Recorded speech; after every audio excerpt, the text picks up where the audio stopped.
চাওঁতে চাওঁতে পূজা বুলি পূজা গ'ল, লক্ষ্মী পূজা গ'ল, কাতি বিহু গ'ল। আপোনালোকৰ বাৰু কেনেদৰে পাৰ হ'ল? আমাৰ কিন্তু ভালদৰে পাৰ হ'ল। আমি এইবাৰ লক্ষ্মী পূজা, কাতি বিহু, দুৰ্গা পূজা সকলোখিনি আয়োজন কৰিলোঁ অন্নপূৰ্ণাৰ লগত। আৰু আজি মই তাৰে এটা সৰু ৰেচিপি ভিডিঅ' আপোনালোকৰ মাজলৈ লৈ আহিছোঁ। এয়া মই বনাবলৈ লৈছোঁ ঘি জেলেপি। তাৰ বাবে লৈছোঁ এয়া ময়দা, অকণমান ঘিউ দি সানি লৈছোঁ আৰু সানি পেলাই তাত মই অকণমান বেকিং চ'ডা দিছোঁ হাফ চামুচ আৰু অকণমান নেমু চেপি দিছোঁ। আপোনালোকে আগদিনাখনো বেটাৰটো তিয়াই থ'ব পাৰে বা লগালগো বনাব পাৰে, ইনষ্টেণ্ট বনাব পাৰে, কোনো প্ৰব্লেম নাই। যদি ইনষ্টেণ্ট বনায় আপোনালোকে বেকিং চ'ডাৰ সলনি ইন' এটা দিব পাৰে। মই ইন' নাই দিয়া, মোৰ ইন' নাই, মই বেকিং চ'ডাই দিছোঁ আৰু এইখিনি ধুনীয়াকৈ বনাই লৈছোঁ বেটাৰটো।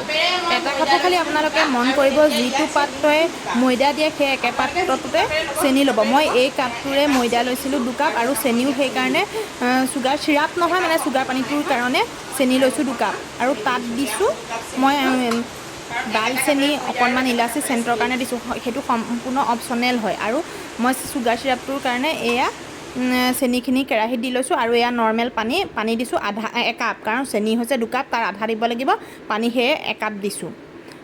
নমস্কাৰ বন্ধুসকল, বনশ্ৰী বৰুৱা ফেচবুক পেজৰ অন্য এটা নতুন ভিডিঅ'লৈ মই বনশ্ৰীয়ে আপোনালোক সকলোকে পুনৰবাৰ স্বাগতম জনাইছোঁ। আজি লৈ আহিছোঁ এটা সৰু ৰেচিপি ভিডিঅ'। যদি ভিডিঅ'টো ভাল লাগে লাইক এটা, কমেণ্ট এটা আৰু শ্বেয়াৰ এটা কৰিবলৈ নেপাহৰিব। যদি মোৰ পেজত নতুনকৈ ভিডিঅ' চাই আছে প্লিজ পেজখন ফ'ল' কৰি দিবলৈ নেপাহৰিব। আৰু মই এতিয়া এই চুগাৰ চিৰাপখিনিত দিম চেণ্টৰ কাৰণে অকণমান ইলাচি আৰু অকণমান আপোনালোকে লঙো দিব পাৰে, মই দিয়া নাই। তাত অকণমান কালাৰৰ কাৰণে মই দি দিম ফুড কালাৰ। আপোনালোকে ফুড কালাৰটো ঠাইত যদি ফুড কালাৰ নাথাকে তেতিয়া আপোনালোকে বেটাৰটো বনাওঁতে তাত অকণমান কালাৰৰ কাৰণে হালধি ছটিয়াই দিব পাৰে, খালি কম পৰিমাণে। মই এইকণ ফুড কালাৰ অকণমান দিছোঁ, দেখিছেনে? কালাৰ, কাৰণ জেলেপি কালাৰটো আহিবলৈ ভাল লাগিব, মই ৰঙা ফুড কালাৰ দিছোঁ। বেটাৰটো যিহেতু নেমু দিছিলোঁ আৰু মই চুগাৰ চিৰাপটোৰ কাৰণেও অকণমান নেমু দি দিছোঁ। আপোনালোকে 1 টেবুল চামুচ নেমু দিব, মই অকণমান চেপি দি দিছোঁ। আৰু চুগাৰ চিৰাপটো বনাই লৈছোঁ। চুগাৰ চিৰাপটো একদম আঠা তাঁৰ যেন হোৱালৈ ৰখাব নালাগে, পূৰা ডাঠ কৰিব নালাগে, অলপ হ'লেই আপোনালোকে গম পাব। চেনি পানীখিনি দেখিছেনে? চেনিখিনি প্ৰায় গলি শেষ হৈছে। এইখিনি আৰু মই 3-4 মিনিটমান ৰাখিম যাতে অকণমান আঠা আহে, কিন্তু একেবাৰে তাঁৰ হৈ যোৱালৈ নহয় দেই। আঠা অহালৈ মই অকণমান গেছটো ল' ফ্লেমত ৰাখিছোঁ। এয়া দেখিছেনে মোৰ চুগাৰ চিৰাপ ৰেডি হৈ গ'ল। আপোনালোকে খালি এটা কথা মন কৰিব, টান হ'বলৈ নিদিব আৰু চেনিখিনি ভালদৰে গলিবলৈ দিব, অকণমান আঠা হ'বলৈ দিব। চিৰাপ হৈ গ'ল আৰু মই এইফালে এটা পাইপিং বেগত গোটেই বেটাৰখিনি ভৰাই লৈছোঁ। বেগটোত বেটাৰখিনি ভৰাই লোৱাৰ পাছত আপোনালোকে ধুনীয়াকৈ যেনেকৈ কেক বনাওঁতে হাৱা সোমাই থাকিবলৈ নিদিয়ে তেনেকৈ অকণমান টিপি দিব আৰু সন্মুখ ভাগত বান্ধি দিব। বান্ধি লৈ পেলাই ধুনীয়াকৈ টিপি দিব আৰু চুকটো ধুনীয়াকৈ সৰুকৈ কাটি ল'ব, আপোনালোকৰ বনাবলৈ সুবিধা হোৱাকৈ। যদি অকণমান ডাঙৰকৈ বনায় ডাঙৰকৈ কাটিব আৰু সৰুকৈ বনালে সৰুকৈ কাটিব।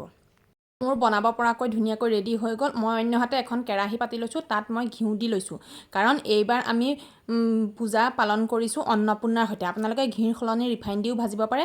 আৰু সেইখিনি ধুনীয়াকৈ মই গলিবলৈ দিম আৰু এইখিনি ধুনীয়াকৈ চুগাৰ চিৰাপখিনি কাষত ৰাখি লৈছোঁ, ই প্ৰায় ঠাণ্ডা হৈছেই। এয়া মই তেলখিনি গৰম হ'বলৈ দিলোঁ, বৰ বেছি একদম পূৰা ফটফটীয়াকৈ গৰম হ'ব নালাগে, অলপ গৰম হওঁতেই জেলেপিখিনি দি দিছোঁ আৰু এই চেপেনাডালে ধুনীয়াকৈ লৰাই দিছোঁ, দেখিছেনে? কাৰণ বেছি গৰম হ'লে আমাৰ দিবলৈ অকণমান অসুবিধা হয়। দি পেলাই আমি গেছটো ল' ফ্লেমত ৰাখিম আৰু খুব ধুনীয়াকৈ ফ্ৰাই হ'ব লাগিব, তেতিয়াহে জেলেপিটো মচমচীয়া হ'ব দেই। কম ভাজি পেলাই ৰাখি নিদিব, কম ভাজি পেলাই ৰাখি দিলে জেলেপিটো মচমচীয়া নহয়। এয়া জেলেপি দেখিছেনে কি ধুনীয়াকৈ হৈছে আৰু মোৰ সম্পূৰ্ণ ঘি জেলেপি খাবলৈ খুব সোৱাদ হৈছে দেই। দোকানতকৈ বহুত সোৱাদ। দোকানত 500 টকা দি জেলেপি কেজি কিনি খোৱাতকৈ ঘি জেলেপি ঘৰত বনাই খালে ইমান খৰচো নহয় আৰু সুস্বাস্থ্যভাৱে থাকিব পাৰি। ঘৰৰ কাৰণে ধুনীয়াকৈ বনাই খাব পাৰি আৰু যেতিয়াই মন যায় তেতিয়াই অকণ অকণ বনাই খাই থাকিব পাৰি আৰু, কাৰণ গেলাই থ'ব লাগে বুলিও কোনো কথা নাই। এয়া ইনষ্টেণ্ট বনাব পাৰি, মই আপোনালোকক দেখুৱাইছোঁৱেই। আপোনালোকেও কেতিয়াবা বনাবচোন, ঘৰত কিবা অকেজন পাতিলেও বনাব পাৰে বা ঘৰত নিজে খাবলৈ অকণ অকণকৈ বনাই থাকিব পাৰে। আৰু যদি ভিডিঅ'টো ভাল পালে শ্বেয়াৰ কৰি দিবলৈ কিন্তু নেপাহৰিব দেই। জেলেপিখিনি ধুনীয়াকৈ ভাজি হোৱাৰ পিছত মই আগতে প্ৰস্তুত কৰি থোৱা চেনিপানীখিনিত ডুবাই দিছোঁ। চেনিপানীখিনিয়ে দেখিছেনে কেনেকৈ জেলেপিখিনিয়ে চেনিপানীখিনি লৈ লৈছে আৰু তেনেকৈ সোমাই দিয়াৰ পিছত প্ৰায় 2 মিনিটমান ৰখাৰ পিছত আপোনালোকে কাঢ়ি দিব পাৰিব আৰু টেষ্টি জেলেপি ৰেডি হৈ যাব। এই জেলেপি পাৰ্থ প্ৰতিম বৰাৰ জেলেপি। মই জেলেপি ৰিভিউ দিওঁ দেই, কেনেকুৱা হৈছে।